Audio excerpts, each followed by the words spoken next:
The Morning Drive podcast from Double T 97.3 is presented by Cantex Roofing and Construction. I'm Mike Hebert, owner of Cantex Roofing and Construction. Every day is game day, and we'll get it right when it comes to your roofing, construction, windows, and mirrors. Call Cantex Roofing and Construction today. Together, we are one serving you. With Jamie Lent, Jeff McGuire, I'm Chuck Heinz. One thing's for sure about Eric Morris, just one last little note. If he has great success there, he's going to have other opportunities too. So, it's one thing to take over a program that's really successful and, hey, we'd like to take it to the next level. Well, your level is already really high. Yeah, we want to go to a higher level. But when you're at like below ground zero, man, you got plenty of places to go, right? I mean, you can sky's the limit, Jamie. Sure. So that's absolutely. good news. Mm-hmm. I mean, that's the way you got to look at it. It's like, hey, there ain't anything in this glass of lemonade. I'm going to fill it up, and make it whole, make it good. We'll have Red Raider basketball on the air today. It's an 11 a.m. airtime and a 12 noon tip. I think this is really cool that they're doing this. I don't know if they're doing it so the guys can get out of town and get to Thanksgiving. I don't know if they're doing it because volleyball is playing it tonight at 6. But it seems to me like the perfect afternoon to gather up as many people as you can and put them in your car and head over to United Supermarkets Arena and create a little noise and see what the basketball team can cobble up today against New Orleans. I mean, I think they got a lot to show today. So this is not one of those, sleepy kind of go into the holiday weekend feeling, hey, we've got this. No, you got a little something to prove that you're working on things and putting it together. So I think it could be a really spirited ball game today, Jamie. Well, I think that's what Red Raider fans would like to see. Like to see a team that kind of embarrassed by their performance last time out and wants to kind of get the bad taste out of their mouth, and we see them come out fired up and put together a great performance. Yeah, so look forward to that today. As far as the Big 12 is concerned, you take on a New Orleans team. Look, it's not the level of competition that you face, obviously, because you took on the number one team in the country. But New Orleans is 2-3 on the season, and I think that's changed now because they probably had a game against Mississippi State, and I don't have the score of that game from Monday night. I think they played them close, and I think they lost that game. If memory serves me correct, I'll see if I can get you a score on that one. And then, of course, we know what happened with Tech and Purdue. They lost 78-81 in overtime. Okay, so that's a real deal there. That game was in at Mississippi State. Remember, they beat TCU to start the season, 78-74. Yeah. Had a bad loss to LSU, 93-58. Okay. Lost to Pepperdine on the road, lost at Fresno State, and lost at Mississippi State the other night. They've lost 3 in a row. But still, it ain't Incarnate Word coming in here for a little mop-up duty on the court today. So we'll have it at 11, the tip at noon today from United Supermarkets Arena. And like Jamie said, that they're coming off the overtime loss to Mississippi State. And we'll see what happens today with regard to that. Continued Big 12 coverage today in the Big 12. Iowa State will play host to Syracuse, and Kansas and Tennessee will play today. USC and Arizona State will play in Maui. Houston and Notre Dame, and Cincinnati and Eastern Michigan will play. That's the Players Era Festival, which the Big 12 has just signed this massive deal. And, Houston coach Kelvin Sampson was asked, hey, why are you playing in this thing again? He goes, because they're paying us $1 million and we need the money. And so now this thing is going to encompass a lot of the Big 12 teams, and it'll be a bracketed deal and provide additional funding and funds for basketball programs and No. Basketball players. Basketball the money players, goes to yeah. the players. Yeah, not the programs. It goes to the players. Yeah, you're right. I need to correct I got a little ahead of myself there. Yeah, Choice and I were chatting about this yesterday, and the assumption is that all the expenses that come with taking your team to Las Vegas and playing and all that, surely the university or the athletic department or the program, whatever, is paid for. That's paid for, and it's not just all the money goes straight to the players and the and the athletic department puts the bill for the travel. Surely that's taken care of. But the $1 million is split up between the team.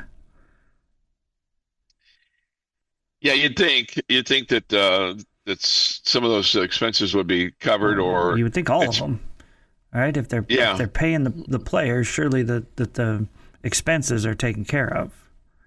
Or there's a TV cut that comes in there that will cover that. Okay. That will something that like would that. that would be additional money that would cover that expense, because man, it's expensive for these teams to travel and spend 4 or 5 days on the road, and 3 squares a day plus plus a place to put your head in the bed. They're not. It ain't Motel 6, I'll tell you that. And they're not eating at any discount places either. No, no, they're not eating at any discount places. Also, in that Players Era Festival, Baylor's playing San Diego State, and then Ole Miss and Utah will play in a consolation game and a classic today. Lady Raiders are off today. They'll take on North Texas tomorrow on Thanksgiving Day. We'll have it for you on 93.7 The Eagle and 100.7 The Score. Coverage gets underway am I right on that, Jamie? It's on The Score too? Or is it just on 93.7 The Eagle? Just on The Eagle. Just on The Eagle. Okay. Yeah, your Chiefs will be playing. Yeah, the Chiefs and the Cowboys are going to be playing over in Arlington against the Cowboys. And we'll have the Chiefs radio broadcast with Mitch Holtis on 100.7 The Score, and we'll have Brad Sham, Babe Laufenberg, Christy Scales on the on Double T 97.3, the home of the Cowboys. So look forward to seeing what happens there. I'm obviously rooting for the Chiefs in that one. Let's see. The ladies win over Old Dominion yesterday. It was a bit of a turnover fest, Jamie, as the Lady Raiders turned it over 22 times. But stingy defense, because Ole Miss could only convert 8 points off of those turnovers. Meanwhile, Old Dominion turned it over 24 times, and Texas Tech had 22 points off of turnovers. We'll talk a little bit more about that throughout the morning. This is the Morning Drive Podcast from Double T 97.3, presented by Cantex Roofing and Construction. Gonna start us off in 1938. Texas Tech completes a 10-0 regular season en route to its first Cotton Bowl berth with a 21-2 win over Marquette. 21-2. 21-2. Marquette even play D1 football anymore? I don't think so. Yeah. Or if they're a FCS team. Was that over at the fairgrounds on the dirt over there? Well, it was in 38, so wherever we played in 38. Yeah, probably so. 1955, the 20th Iron Bowl took place. Auburn beats Alabama 26-0 in Birmingham. I hope Auburn wins this week. Create a little chaos for the SEC. Knock a team out.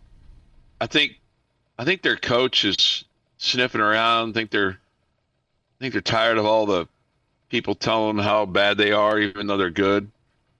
I don't know. I think there's going to be some upheaval there, Jamie. Okay. Marquette, by the way, discontinued the football program for financial reasons in 1960. Aha. Oh.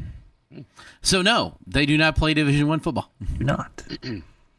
1961, Pro Baseball Rules Committee votes 8-1 against legalizing the spitball. Good move.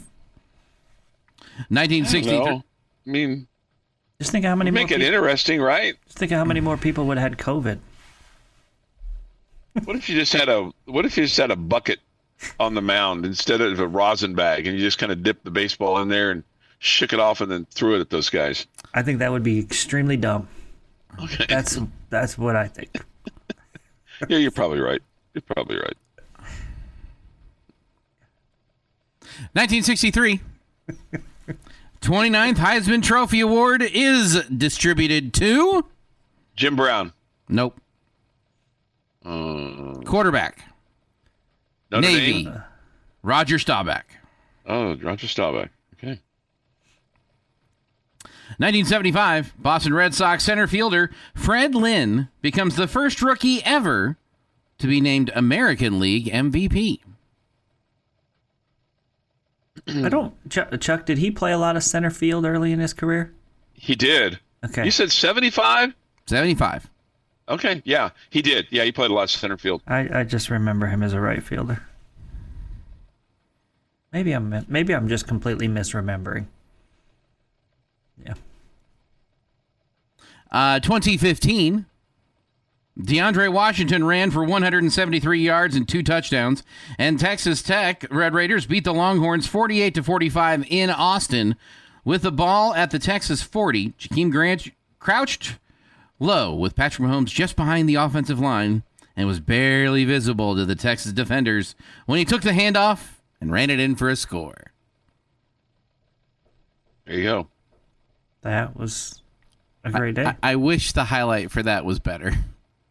Because it's a great play. But you can understand I totally get Brian it. being confused, yeah. Everybody, TV was confused. Brian was there is no one that knew what that play was except Jakeem Grant and the rest of the Red Raider offense. That's probably why it worked. And in 2022, Trey Wolf made a 35-yard field goal in overtime after a tying kick in the final seconds of regulation, and Texas Tech erased an 18-point deficit to win 51-48 over Oklahoma, completing the first ever sweep of UT and OU in the same year. How about that? It is National Cake Day. Cake? Cake. C-A-K-E. Do you have a favorite cake, Jamie? Either German chocolate or cookie cake. Okay. I like the strawberry with strawberry icing with the real strawberries in it. Okay.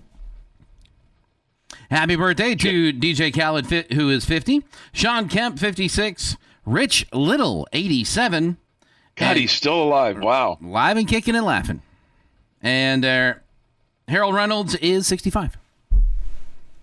And on this day in 1941, the Japanese First Air Fleet, an aircraft carrier strike force, leaves Tokyo, heads toward Pearl Harbor with the understanding that should, quote, negotiations with the United States reach a successful conclusion, the task force will immediately put about and return to the homeland. Wonder what that's going to happen next. I know. It That's just kind of day in makes you sports wonder, history. how did we not know that, right? Or did we? That's another conspiracy. Did we know that was going to happen and didn't think it was going to turn out quite as bad as it did? But I'll let the Pearl Harbor conspiracy theorists have that one. That is this day in sports history. Who is Harold? You said Harold Reynolds? Like Harold Reynolds, is that the baseball player? Yes, and baseball commentator and TV guy, and yes. Okay, I just wanted to make sure I was on the same page as you. Thank you, Jeff. That was this day in sports history. On the Yates Flooring Center chat line says that Eric Morris turned down Arkansas over Oklahoma State. That's interesting. I think Oklahoma State's a better job. I think it just seems like Arkansas is crazy. Their people are kind of lunaticish, kind of like the LSU people who are just bat blank crazy. But it just seems like the Arkansas folks, I would feel like one of their own, right? I don't know. I don't think they've had a bunch of their own, have they? Well, I think the SEC money would make me believe that the Arkansas job would be a better job. Okay. You may be right about that, but it might be harder to win there, too. I know exactly what they need to do. Well, clearly, it looks pretty hard to win at Oklahoma State right now. Yeah. I know exactly what Arkansas needs to do. You want to hire one of your own, right? One of the guys that just bleeds for your school. Chuck? No. This solves so many problems. Jerry Jones, you're the new head coach of the Arkansas Razorbacks. Oh, maybe maybe Jerry didn't sign off on emo. Yeah, maybe not. Let's see here. I want Jerry to be the new head coach of the Arkansas Razorbacks. Then he gets to coach a team. Gets to be in charge of everything, from jocks to, everything. So jocks to socks. Go that way. Then he can't be the owner of the Dallas Cowboys anymore, but he gets to be in charge still. I like this plan. This is a good plan. When you make this plan happen, how do we make this plan happen? Let's see. We get this in the Yates Flooring Center chat line. Chuck doesn't have an answer to my question. And happy Thanksgiving, because it's not going to happen. We get this from the Yates Flooring Center chat line. Arkansas is the better job, resources, history, and you're in the SEC. I think that you're probably right about that. But maybe the fit was better for him. Maybe he just felt more comfortable with what's going to happen there at Oklahoma State and people he's around versus Arkansas. That fit is a big deal. Fit is a big deal. Another former Red Raider, Lincoln Riley, reaffirmed his commitment to the program yesterday, Jamie, saying he plans to remain at the helm of the Trojans next season. Oh, yeah, 100%. Like I said before, I'm right where I'm supposed to be. Well, I wonder if his bosses feel that way. Yeah, I was going to say, do the USC people think so? Because he's got the same record as the guy he replaced, Clay Helton, and they were not happy with Clay Helton. So, anyway, we'll see what happens there. But this is the Morning Drive podcast from Double T 97.3, presented by Cantex Roofing and Construction. Thanks for being with us with Jamie Lent, Jeff McGuire. I'm Chuck Heinz. If you want to give us just a quick text of what your favorite pie is or your favorite Thanksgiving dish, I'm a little curious. As you get ready for Thanksgiving tomorrow, if there's something that you got to have, hit us up on the Yates Flooring Center chat line. We get this. Good morning and happy Thanksgiving, everyone. Safe travels and good family ties. Yes. We get this. How many defensive scores does Chuck still need? I don't know what that means. We get this. I'm with Chuck. Okay. I hope we're going somewhere fun. Have fun. What makes this their bowl game? Because you're the number 5 team in the country, and you're 10-1. And if you ruin it, then they're going to look at this and go, "Hey, take that, buddy boy. You thought you were pretty good. You're not. We beat you." So that's what I was thinking. What makes this their bowl game? Thanksgiving Day is NFL game on a muddy field. Well, you're going to play at Jerry's place. That'll be indoors, unless they bring in mud for the monster trucks. There won't be any mud there. And then, so I don't think there's any snow or muddy fields that are heading our way. Hey, I had a quick question for. Go ahead, Jamie. I was going to say, we had this conversation yesterday afternoon, speaking of Thanksgiving Day in the NFL. What would the event organizers for this event the Lady Raiders are playing in? What was their thought process? Hey, let's put, I don't know. Let's put these games on Thanksgiving Day, right in the middle of all the NFL games. I mean, were they? I don't know. Usually you set up the schedule where you're going to get the most viewers, or you're going to have the most fans, or yeah. Right. There was just like, we're not really worried about any of that kind of a deal. We're just gonna play. I guess so. I don't know. Maybe that's. I mean, they're playing at the Mavericks G League facility, which also hosts the Dallas Stars. The court was over an ice rink yesterday, and let me tell you, we went to shoot around yesterday around 12, and it was cold. It was cold in that arena, and it was even cold yesterday. But there was a good crowd of Lady Raider fans. I mean, obviously we're playing in Frisco, and you got, a lot of people in this area that are huge Texas Tech fans, but I mean, it was noticeable. But this, you're going to have to create your own energy because there's no band, there's no cheerleaders. They played some music. What we need to do is we needed to fly in DJ Ricky Ree, the official DJ of Texas Tech basketball. But I mean, DJ Ricky Ree he'll be busy today, United Supermarkets Arena. So you can't take him away from home. I don't know if DJ Ricky Ree travels or not, but we needed some energy in the old gym last night. And I got to think even on Thursday, tomorrow, you're going to have to really manufacture it. But I don't know what they were thinking. But I'll tell you this, Oregon is also here. And every time I saw those people yesterday, I was thinking, you guys better not be jumping us in the college football playoff poll. That's all I could think about when I wanted to take their ankles out. When I saw some of their people, I was like, and they played ahead of us yesterday. So, and they won, but they didn't overtake the Red Raiders in the college football playoff poll. But I don't know what they were thinking. That's a really good question, Jamie. It's a really good question. Maybe the facility is only available on the days that we're here. Did the I don't know. event start on Monday or it start on Tuesday?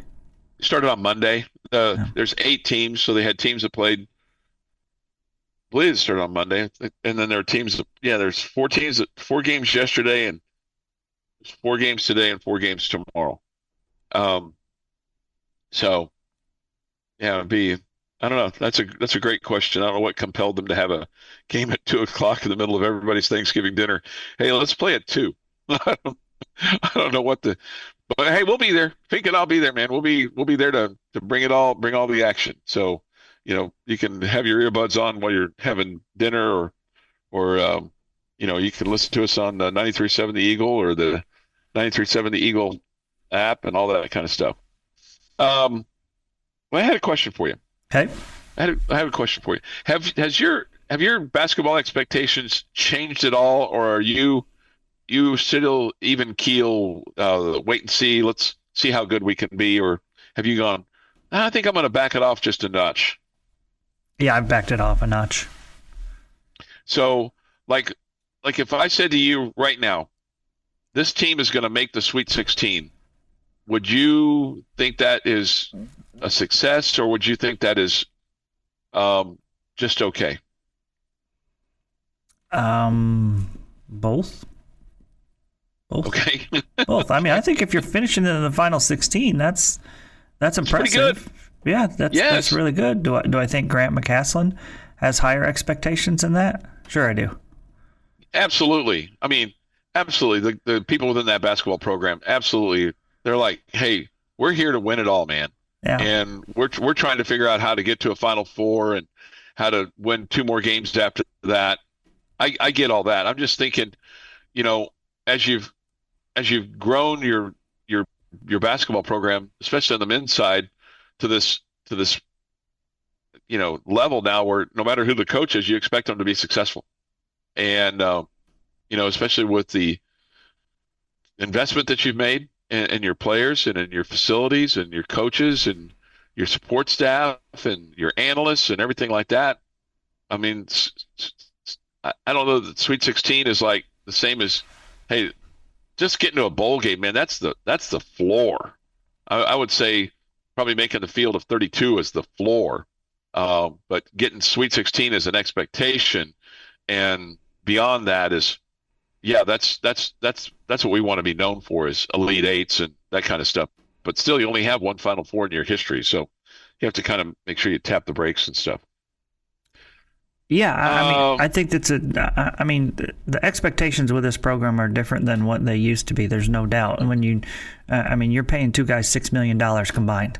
I mean, you're not thinking, right, hey, we should finish 5th or 6th in the Big 12. And I'm not saying you're going to. I mean, right now, I wouldn't put you as one of the top 3 teams in the Big 12 from what we have seen. But that's not to say that you won't get there at some point. Yeah, so, I mean, my expectations have dropped back a little bit, but that doesn't mean that I can't push them back up. Right, no. When we see this team start to play better and start to click. I'm not sure this is a compliment, but I'll read it because it kind of is. From Kobe. Chuck rambled so long and so off track that I forgot what Jamie's question was. And that's why Chuck makes for entertaining radio. Okay. I apologize. Happy Thanksgiving, guys. Lucky around here to have great local sports radio. Thank you. Love all the shows. Got to have my wife's broccoli, rice, cheese casserole. Okay. Somebody else wants sweet potato pie with whipped cream. I'm ready for pea salad and coconut cream pie. My grandmother's sweet potato casserole. Okay. See, now we're talking. Are you gonna have pizza tomorrow, Jamie, or are you gonna just suck it up with the turkey just to be a team player? I don't hate turkey. I'll eat turkey. You'll eat turkey. Okay, I thought for some reason I didn't think you hated it. I just think you just didn't care for it. It's probably my least favorite meat, but it's fine. Okay. More for me. It's fine. Yeah. I turned 40 today. Well, happy birthday. Getting old. Happy birthday. Yeah. You're not old. Somebody else says, with how they played so far, Sweet 16 would be a huge accomplishment. I know there's been success in recent years, but how can Sweet 16 be an expectation? Oh, my God. I mean, with the investment that you've made compared to what other teams have made in their basketball programs, of course, it has to be an expectation, right, Jamie? It has to be. Yeah, I mean, again, I would tell you that Grant McCaslin definitely has the Sweet 16 as an expectation. Yeah. Yeah. And I mean, you want a coach that has, hey, our expectations are to win the whole damn thing. I mean, every coach and every player that starts a season, I mean, there's for some there's hopes, for some there's dreams, and for some there's reality. And some days those all collide all together. Hopes and dreams and reality all come together at some point in time, right? You hope at any rate. Your daily dose of sports and fun. This is the Morning Drive Podcast from Double T 97.3, presented by Cantex Roofing and Construction. Jamie's question of the day on Double T 97.3 is brought to you by Connecticut of West Texas. All right, gentlemen. I have a question for you today involving college football this weekend. And I'm going to admit to you that when I give my answer, it will flip-flop from a previous position that I was standing with prior. Oh, wow. This is almost breaking news, because you're usually really consistent and really good about staying on task. Okay, so my question for you guys is, you're in fantasy land a little bit here. You get to pick 3 things that you want to happen in college football this weekend. 3 things. What 3 things are you choosing to happen? Across the board. It can involve Texas Tech. It can involve anything else. It can factor into Texas Tech. It can not factor into Texas Tech. Whatever you want in college football. Chuck, you can even root for the Jayhawks to win this weekend. Okay. I'm going to root for the Jayhawks to win this weekend, but I don't think they will. But I'm going to start with this. I'm hook 'em horns, baby. Because if Texas A&M has a loss, then that's good news for you, because they would fall, I think, out of the top 5. So give me a Texas win on Friday over the Texas A&M Aggies. Then Saturday morning at 11 a.m., let's just punch that ticket to Arlington, and the Red Raiders take down the Mountaineers, and they can go drink some beers, and we can go to the Big 12 championship game in Arlington. So and then the other thing that I want to see is I want to see Michigan beat Ryan Day again. So give me the Big Blue to win at the Big House over the Ohio State University, and that's what I want to see this weekend, because that would be what's best for us here in Lubbock, Texas. Okay, Jeff? He was so close. He was so close. There are no wrong answers. There is a wrong answer. Anytime you're cheering for Texas to win is the wrong answer. He was so close to having the trifecta. The Texas Tech win. The Michigan over Ohio State. But no, sir. You stand up and say Georgia Tech over Georgia. And then we don't have to say that Texas needs to win. That helps us just as much. Just as much. And it doesn't help Texas. That's a good point. We were so close to perfection there. 2 out of 3 bet. Okay, so what are your 3 things? Texas Tech winning, Michigan winning, Georgia Tech winning. Okay. All right. Number 1 on my list, I want Texas Tech to beat West Virginia. Okay. Number 2 on my list, I want the 4 teams in front of the Red Raiders all to win. And number 3 on my list, I want Jacob Rodriguez to have a monster game. Final chance before they throw out who they're sending to New York. I want him to have a monster game that includes him scoring off another takeaway. Those are my 3 things. You're asking me why did I answer like I answered for number 2, and it's because I have decided I do not want the bye. Oh, wow. Wow. So you want a home game for the Red Raiders on December 19th or the 20th? I want a home game. I think it'll be memorable. I think it'll give you the feel that you are absolutely in this thing and having fun with it, and we'll all as Red Raider fans remember it. If we get the bye, don't play a first-round game, and if they go and lose the next game, it's not going to be that memorable. We're all going to be thrilled that they were in the college football playoff and what it means moving forward and all that, but it's not going to be memorable. I want that atmosphere and that excitement again here like we had a few weeks ago with BYU. God dang it, Jamie. Why do you make so much sense? I want it. I want us to have memories of that. And so many Red Raider fans that wouldn't be able to travel to a bowl game would be able to be here. To a college football playoff game would be here. I just think it would make it more memorable. Yeah. No, you're so making a lot of sense there, Jamie. How we get that done, I'm not exactly sure, because the next weekend, again, you need those 4 teams to stay in front of you.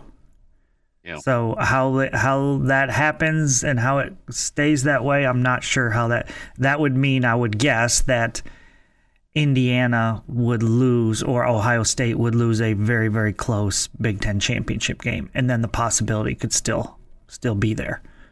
Or where A&M wins, let's say Ohio State wins a close one over Indiana, so they don't drop from 2 to 6. And then Georgia doesn't even play in the SEC championship game, and they dominate Georgia Tech this weekend and then just sit there. Yeah. Yeah. So that's a flip-flop on my part, fully admitting it. Yeah, but I understand what you're saying, and you make a lot of sense there. Man,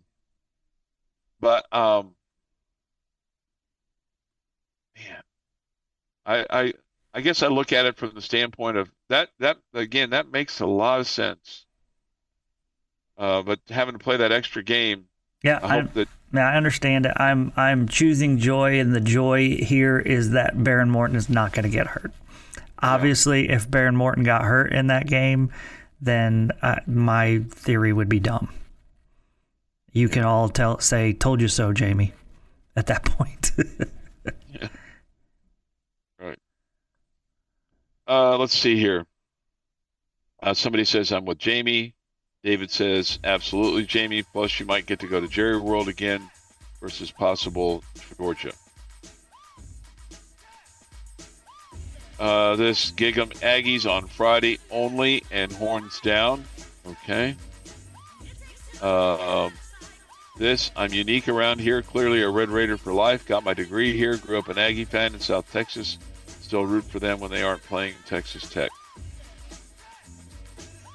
So this, yeah. I mean, I hear what you're saying. I mean, and you're not wrong, because if you had a college football playoff game, it would. Do you think at home? And I got to think that the buzz and the energy and everything that we saw around the BYU game would be elevate it even more, right? The Morning Drive podcast from Double T 97.3 is presented by Cantex Roofing and Construction. If you're traveling this morning like the Phenoms and their parents, then be careful as you're heading to wherever you're heading to, even if it's across town. Be careful today. We come to you, Jamie, Jeff, and I, from the Yates, from the First United Bank studio. From the First United Bank studio, we ask you to participate on the Yates Flooring Center chat line or the Visual Edge IT hotline. That number is 806-771-0973. So just a little friendly advice, the banks will be closed tomorrow, so if you need cash, get it today, because that's where the cash is. The cash is at the banks, Jamie. Okay. Thank you for letting us know. Captain Obvious comment brought to you by Chuck Heinz. Let's see. This from the Yates Flooring Center chat line. If Texas Tech were to win the Big 12 championship, get a bye in the college football playoff, but lost their first actual playoff game, would it still be considered a successful season? Are you freaking kidding me? Goodness, yes. Yeah. I mean, overwhelming success, considering that you've never won a Big 12 championship. Or played in the college football playoff. Or playing a college, yeah, right. Or playing a college football playoffs. Because this is not, I mean, they're not building just for 1 year. They're trying to build for the future, too. I mean, I realize you got a lot of guys that you're going to lose, but they have a lot of guys that they're bringing in, too. They're not just building this on a deck of cards or toothpicks or, popsicle sticks, They're trying to build this with some actual pillars and concrete so that you can have some sustaining success. Are you going to win 10 games every year? Probably not. No, very few teams do, but goodness gracious, my goodness. If you keep bringing in players like you're bringing in, it's, I mean, 10 wins seems like it could be a bit of the norm. Mm-hmm. It's not going to be pedestrian, but yeah, it's just still, it's just like, come on. Yeah, wildly success. Hey, Jeff, question for you. I don't even know why I asked this question because I feel like I'm stepping into a trap that's going to grab my ankles and cut off my feet. But if the Cowboys beat the Chiefs tomorrow, will you consider the Cowboys a playoff contender? No. Again, like we've talked about a couple of times, the margin of error for the Cowboys is 0. They have to win all of their games. They might be able to, and that's the catch. They might be able to lose one. They might be able to lose one. But they are so far behind everybody in the NFC that they've got ground to make up. And the only way to do that is to go on a massive winning streak. Now, are they playing better now than they were? That's just blatantly wrong because Carolina's 6-6 ahead of them, Detroit's 7-4 ahead of them, and San Francisco is 8-4 ahead of them, and Green Bay is 7-3. I mean, there's none of those teams right there ahead of you that you're going to go, oh my God, they're just going to waltz into the playoffs. There's every bit of a chance if the Cowboys win tomorrow for them to have more than a snowball's talent chance of getting into the playoffs. The Rams 9-2. Tampa Bay the top in the South. Division. It is. You got the Seahawks 8-3 in that division too, and then the San Francisco 49ers are 8-4. The Cowboys have 5 wins.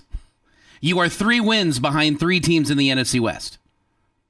So you are not NFC East. I'm sorry. I'm in the NFC West. You are behind to get a wild card spot. 2 teams that already have 8 wins. You are behind the Green Bay Packers and Detroit Lions, who already have 7 wins on the year. You're 2 behind them. Now, could you win the East? That is a definite possibility if you go on a run, because you are 3 games behind the Eagles in the East.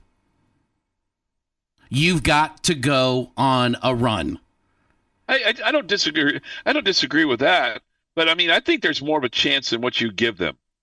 They've got a 1-game maybe margin of error right now in order to make the playoffs. Jamie, would you like to referee? I am somewhere in the middle of you. I think they have no chance of winning the East. Okay, I'll say that. I agree with that. That's the Eagles just fall apart, Yes. and I don't think Yes. with their defense that will happen. But if you just take the 4 division winners, right, Chuck? Mm-hmm. You're left with 3 spots to get into the playoffs, right? 3 wildcard Correct, teams, right? And you have the you have the Packers and the Lions with 7 wins. You have the Panthers with 6. Yes, that's just right there, barely ahead of you. And you have the Seahawks and the 49ers with 8. That's 5 teams that are in front of you. Okay? So you're number 6 in the wild card. You have to jump up to 3 to get into the playoffs. Okay? Carolina, they're just right next to you. You could easily overtake them. Sure. But also you don't have the tiebreaker with them because you lost to them. But you don't really have to worry about tiebreakers because you thought it was really cool to tie a game this year. So almost no chance at tying somebody as far as playoff standings go. Okay? But you have to overtake Green Bay or Detroit, who are, have 7 wins, or Seattle and San Francisco that have 8 wins. That is really going to be difficult. Really going to be difficult. If they beat the Chiefs this weekend, I think we definitely can talk about the Cowboys playing way better football, and they might be, at this point, one of the best 7 in the NFC, but they may have dug themselves so much of a hole that they can't get out of it. So, as we said about 2 weeks ago, it felt like the Cowboys had still a chance, but you probably couldn't lose more than 1 game. I don't know that I'm too far off of that right now. Okay, so Green Bay still has to play. Unless you get a bunch of help. Yeah, and I think you could get some help. Green Bay plays Chicago twice. They play Denver. They play Baltimore, and they play at Minnesota. That's not easy. Oh, that's fair. And then when you look at and the Cowboys have the Chiefs and at the Lions. I mean, and they have some tough ones in front of them too. Right, and the 49ers, they do play Cleveland, they do play Tennessee, but they've got to play Indianapolis, they've got to play Chicago, and they've got to play Seattle, and they're banged up. I mean, they are just absolutely banged up, injury-wise. And then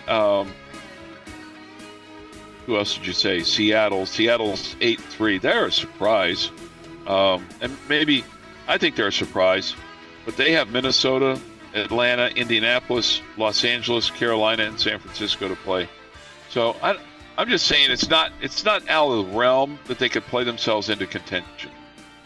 So This has been the Morning Drive Podcast, presented by Cantex Roofing and Construction. Check out our library of Double T 97.3 podcasts at doublet97.3.com.